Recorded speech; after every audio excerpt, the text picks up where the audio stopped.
Entonces, vamos a tener en cuenta todas estas cosas que yo les decía sobre los efectos secundarios, sobre los efectos cardiovasculares que tienen estas drogas y sobre los efectos respiratorios.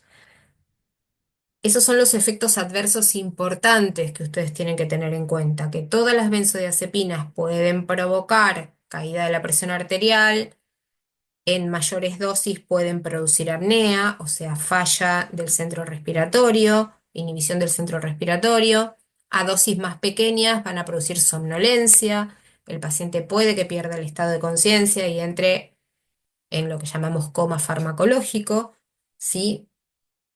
Si no le dimos otra cosa que no sean benzodiazepinas, puede que el paciente siga respirando por su propia cuenta, pero va a estar desconectado del mundo exterior. Si le damos difenilidantoína, la difenilidantoína tiene efecto beta 1, funciona como si fuera un enlentecedor de la frecuencia cardíaca, por lo tanto vamos a monitorear la frecuencia cardíaca del paciente y la aparición de bradicardias. Si le damos cualquier droga, sea fenobarbital o tiopental, estas drogas van a actuar sobre el centro respiratorio y el paciente puede rápidamente entrar en apnea. ¿Sí? Son sedantes profundos, son barbitúricos. El levetiracetam no tiene el mismo efecto ni sobre la presión arterial, ni sobre la frecuencia cardíaca, ni sobre la frecuencia respiratoria. Es una droga en apariencia más segura para infundir, pero no se olviden que ustedes estuvieron infundiendo también, sea por la vía que sea, benzodiazepinas, con lo cual la combinación de ambos también podría llevar al paciente a requerir expansiones con solución fisiológica, drogas para mantener la presión arterial, en fin, esto va a depender de la dosis, las sucesivas y repetidas dosis de benzodiazepinas y la combinación que hicimos de drogas de segunda terapia. ¿Sí? Una vez que el paciente pasa a terapia intensiva, ya deja de ser parte de nuestro protocolo para esta materia, pero sepan que estas mismas drogas, benzodiazepinas, se van a, y también barbitúricos, se van a empezar a administrar en goteo continuo. ¿Sí? Siempre y cuando estemos hablando de un estatus epiléptico refractario o suprarrefractario, que motivó que el paciente siga necesitando drogas para frenar estas convulsiones, mientras se va a ir estudiando cuál es la causa subyacente de esto, ¿no? Entonces, en esta primera fase, acá lo tienen todo bien, bien resumido para estudiarlo, más allá del cuadro, que para mí es fundamental que lo tengan bien claro y visualmente incorporado. Acá ya tienen las fases como son, bien detalladas y resumidas. La primera fase de estabilización, que va desde el minuto 0 a los 5 minutos, el ABC, el examen neurológico, tomar el tiempo de la convulsión, si tengo un monitor se lo coloco al paciente, oxígeno, monitorear el electrocardiograma, ¿sí? ¿Qué significa monitorear el electro? Ponerle los electrodos, no hacer un electrocardiograma, sino monitorearlo, porque le vamos a dar drogas que actúan produciendo cambios en la frecuencia cardíaca, como es la difenilidantoína, la fenitoína. Testear la glucemia, hay un protocolo de tiamina que no se usa siempre, por eso no lo vamos a tener en cuenta nosotros para lo que es ahora el tratamiento farmacológico. Acá iremos viendo todo lo que sea necesario, ¿sí? Drogas de abuso, examen toxicológico, enfermedades, anamnesis, todo esto se va haciendo a la par que estamos estabilizando clínicamente al paciente. ¿Y qué significa estabilizar clínicamente al paciente? Hacer todo lo posible para que la convulsión remita. Benzodiazepinas, ¿qué significa nivel A? Cuando yo les pongo nivel A, nivel B o nivel A, nivel B, las dos cosas juntas. Que eso se debe hacer siempre. Nivel A es el máximo nivel de evidencia, es como poner adrenalina en un paro cardíaco. Siempre vamos a arrancar con benzodiazepinas. Lorazepam, midazolam, diazepam, lo que tengamos. De elección, en general, usamos midazolam, lorazepam. Diazepam tratamos de no usarlo, por lo que yo les decía, la larga vida media que tiene y la dificultad que tenemos para hacer una evaluación neurológica en las próximas horas de ese paciente. ¿Sí? En caso de no tener ninguna benzodiazepina, que es raro porque siempre hay en todas las salas rápidamente se consigue esto porque está dentro del botiquín que uno tiene en una sala de internación general. Vamos a usar fenobarbital y podemos usar o fenitoína o levetiracetam, lo que tengamos, y podemos volver a utilizar tanto diazepam como midazolam o lorazepam, ¿sí? Lorazepam, midazolam y diazepam por la vía que podamos, intrarrectal, intranasal, intramuscular, y si tenemos vía intravenosa, elegimos la vía intravenosa, sin miedo. Fase 2 del tratamiento. Acá hablamos de ácido valproico, que en Argentina es difícil conseguir dosis intravenosa, pero bueno, por ahí podemos tenerlo y nos lo indican. Hasta ahora yo en todos mis años nunca usé ácido valproico como segunda droga. Siempre usé o levetiracetam o difenilidantoína o fenitoína, que son sinónimos, ¿sí? Si tenemos levetiracetam, mejor. ¿Por qué aparece como nivel C? Porque está menos estudiado que otras drogas, no porque sea menos eficiente, ¿sí? La fenitoína, en realidad el levetiracetam lo estamos, no tomen en cuenta las dosis, porque las dosis, por ejemplo, de levetiracetam se utiliza a 20 miligramos por kilo, no a 60 miligramos por kilo. Si no tengo nada de eso, fenobarbital 20 miligramos por kilo, o sea, clavamos 20 miligramos por kilo para todo el mundo, para todas las drogas. Luego hay una dosis de mantenimiento de esto. ¿Esto qué significa? Que a las 12 horas que yo le di mi carga de cualquiera de estas drogas, voy a tener que darle la dosis de mantenimiento. Y como es una dosis de carga, es mayor que la dosis de mantenimiento y ahí vamos a bajar las cantidades, ¿sí? No hace falta que se acuerden cuál es la dosis de mantenimiento. ¿Cuál es la que usamos en la vida real en Argentina? 5 miligramos por kilo. Acá tienen lo mismo, ¿sí? Con dosis, que yo no quiero, no me hace falta que se acuerden ahora las dosis, pero sí el sentido de dar estas drogas. Epa, me fui muy adelante.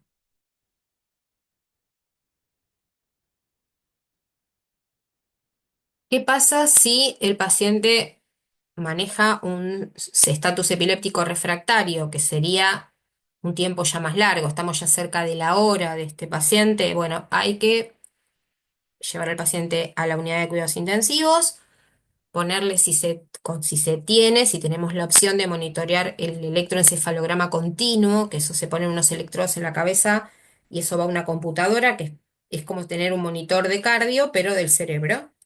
¿Sí? Se lo vamos a poner y vamos a ver la aparición de esas ondas desordenadas y picudas que ustedes vieron en las primeras diapositivas.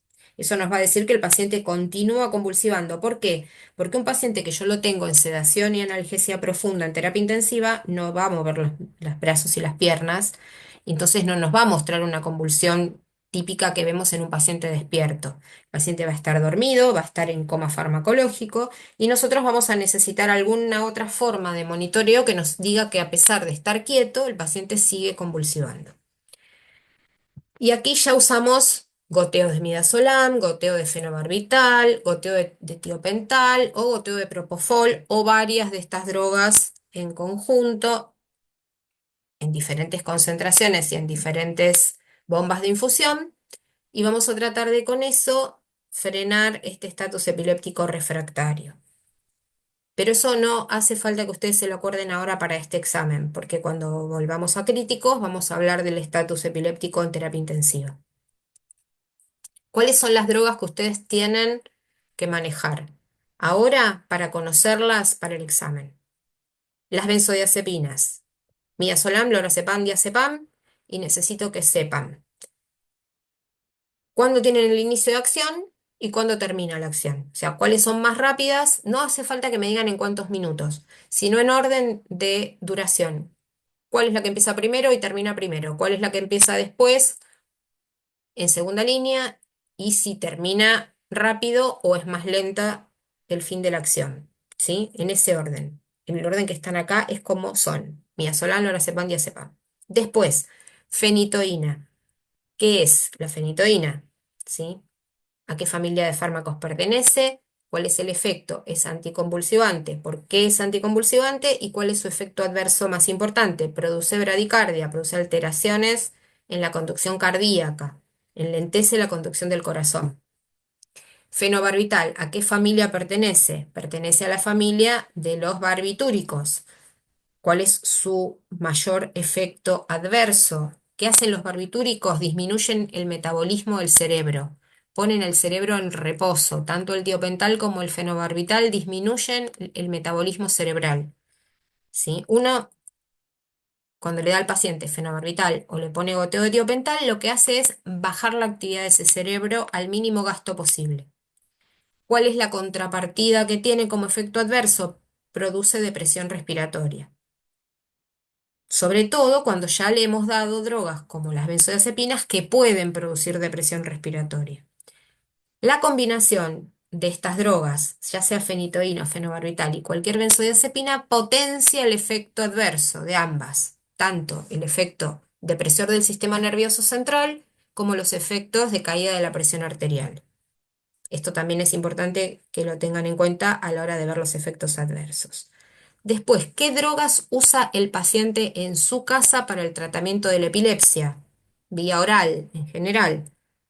Bueno, van a buscar cómo actúa el ácido valproico, la carbamazepina, la lamotrigina y el topiramato, que son anticonvulsivantes que se dan por vía oral al paciente y que es un tratamiento de sostén, que es como darle, no sé, diuréticos y enalapril al paciente para una insuficiencia cardíaca, que lo va a tomar en la casa, o es como darle tantos disparos de salbutamol en la casa o fluticasona para prevenir la crisis asmática. Estas drogas son para prevenir las convulsiones o frenar la posibilidad de que el paciente entre nuevamente en convulsión.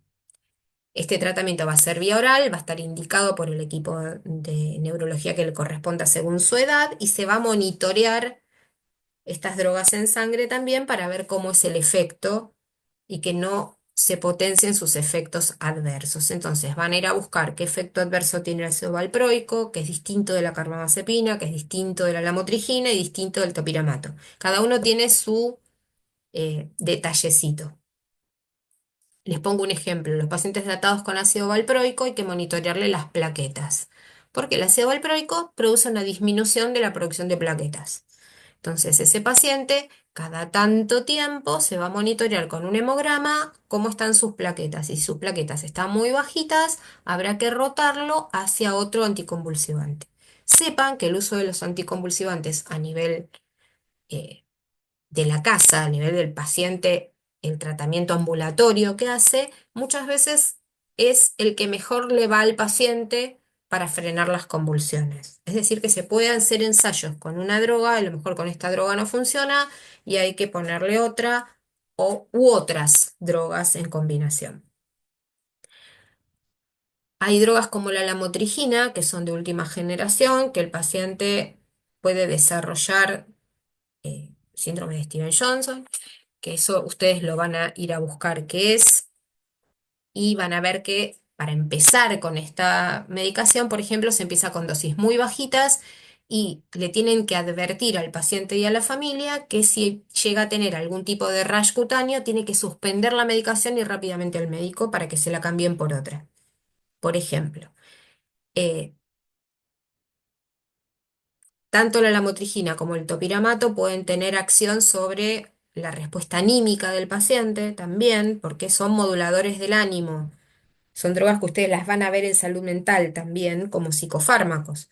Entonces, si bien las benzodiazepinas también ya no se están usando mucho.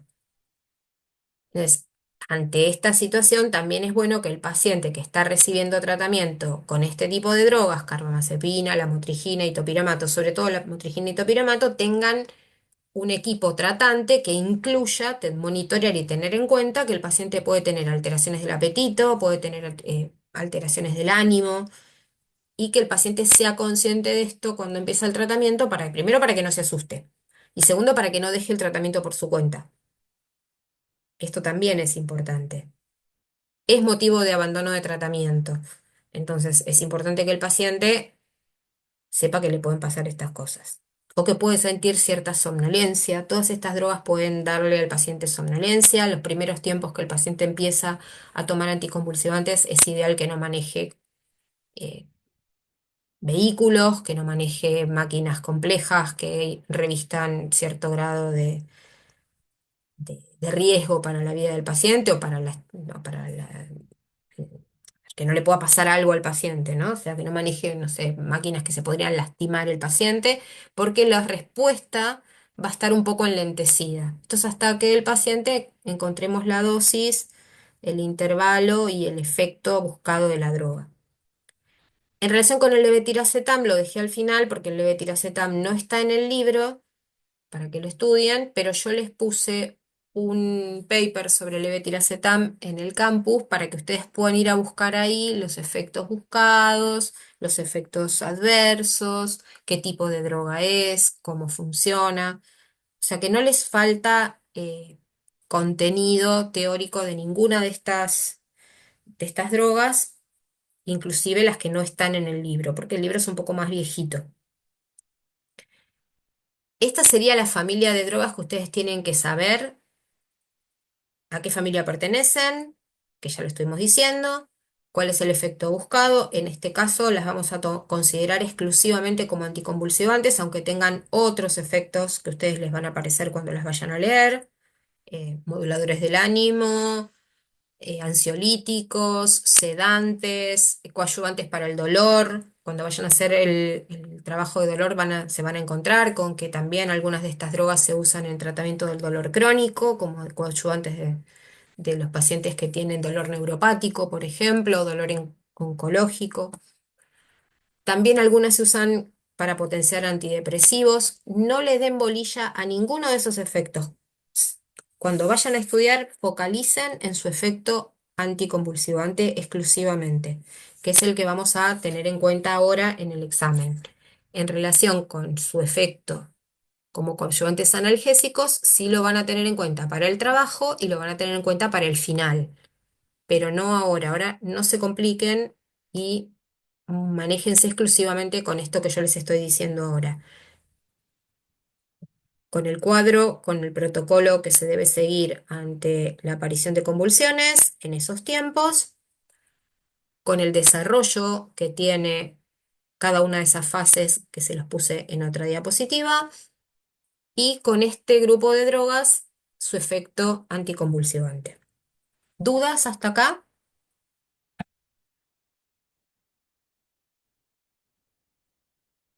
No, profe, pero tengo una consulta. Sí. Me estaban preguntando en el grupo de referentes a qué hora comenzamos el lunes que viene. ¿Vos cuándo vas a usar tuyo? Yo creo que yo voy a estar a las 14 y voy a tener una tolerancia para que ustedes vayan llegando. No es que si alguien llega un poco más A mí, tarde, le cierro la puerta en la cara. Si alguien tiene que por alguna cuestión que llegar un poco más tarde, igual hasta que yo entrego los exámenes y todo eso y hablamos del examen y todo eso, van a pasar unos minutos. Si alguien llega un poco más tarde, lo único que le va a pasar es que va a tener un poco menos de tiempo. Y después nos podemos extender hasta las 6 de la tarde tranquilamente, o sea que no pasa nada.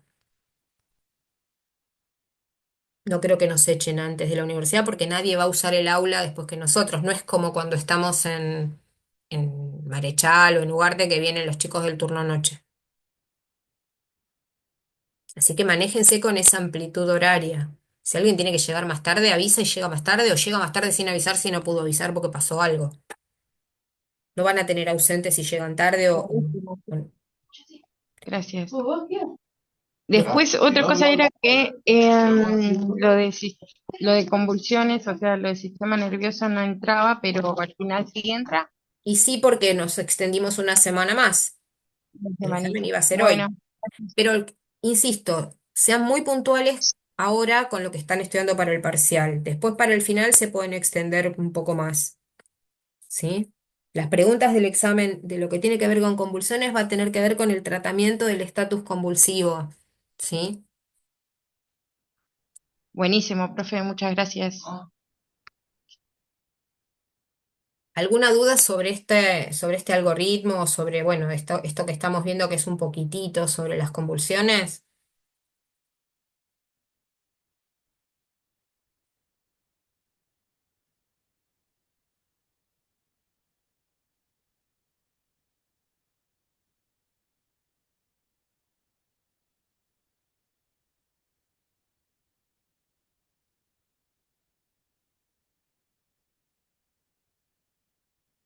Bueno, si no hay duda, Profe, entonces, sí, decime. eh, la línea de estudio sobre esto tendría que ser relacionado al cuadro que mostró de los tiempos, de primer Claro, tiempo, segundo tiempo y tercer exacto. tiempo. El cuadro es como para que ustedes se organicen, es qué es lo que hay que hacer, ¿sí? Y después, detrás del cuadro, tienen las diapos donde está explicado de 0 a 5, de 5 a 20, 20 en adelante, como para que ustedes tengan lo que mismo que está en el cuadro, pero más explicado. Estas mismas cosas están en la clase que está en el canal y que está en el campus, donde está lo mismo que les estoy diciendo ahora, por ahí con palabras más, palabras menos, pero es más o menos el mismo contenido. Es más, pueden adelantar la clase si ya más o menos entendieron toda la primera parte, que es más de fisiopatología y de condiciones por las cuales alguien puede convulsivar, pueden adelantar la clase y empezar a verla un poquito antes del cuadro, donde explico cuáles son los tipos de convulsiones, como para que tengan una idea, porque en general lo que necesitamos como enfermeros es diagnosticarla rápido, la convulsión, para poder implementar este algoritmo. Si no la vemos, no vamos a hacer nada. Vamos a pensar que el paciente se quedó mirando el cielo y en realidad está convulsivando. O está teniendo, estamos creyendo que está teniendo una ACV y en realidad es una convulsión. Es para eso que se los explico en realidad, porque es la puerta de entrada que podamos empezar a accionar. Ah, está bien, profe. Muchas gracias. No, por favor.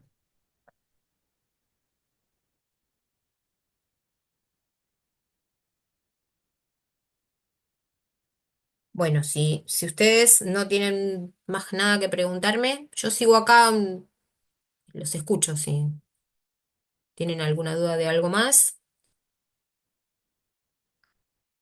Acuérdense que tienen que traer, o bien se la hacen ahí, o bien se traen una hojita de balance el lunes que viene ya armada como para poder hacer el ejercicio de balance. Si se traen una calculadora mejor, si no pueden usar el celular, de todos modos. eh, Las preguntas no van a ser como para que puedan decir, ay, lo busco en la inteligencia artificial y me lo responde. Así que estudien y el examen va a ser individual y va a tener todo el tiempo de la clase. Aprovechen, estudien, que es una materia promocionable y que el final es mucho más largo, porque también nos faltan clases y temas. Yo todavía no tengo diseñado exactamente el examen, pero va a tener preguntas de selección múltiple, alguna para que ustedes completen alguna frase o le pongan un efecto, o le pongan un efecto adverso, o el nombre de una droga cuando yo les pongo una descripción. Todavía no sé muy bien exactamente qué peso va a tener cada una en cantidad de esas preguntas, y todas las preguntas van a valer lo mismo, excepto la parte de balance y factor goteo, que va a tener un puntaje un poquito mayor. De todos modos, el examen tiene recuperatorio, pero yo quisiera que realmente les vaya bien. Para que les vaya bien, lo que tienen que hacer es estudiar, que son poquitos temas. Son muchos fármacos, pero Profe, una poquitos temas. consultita más y ya Sí, no la jodo más. no, Eh, el tema de la hoja de balance, ¿usted tendrá alguna de manera digital para pasarnos? Si queremos imprimir, porque el otro día no la llevé y me quedé con ganas de llevar esa que tenía usted. me voy a fijar que creo que probablemente tengo la que me dio una compañera de ENA, que usamos la misma. Si me la pasó al grupo de WhatsApp de ENA, yo se las paso por ahí. Si no, yo Buenísimo, gracias. digitalizada no tengo, pero... Y una foto no sirve para después imprimir porque es un chino. Pero bueno, si no, vemos. Si no le escribo y le pido si me la puede pasar. Así todos tienen la misma.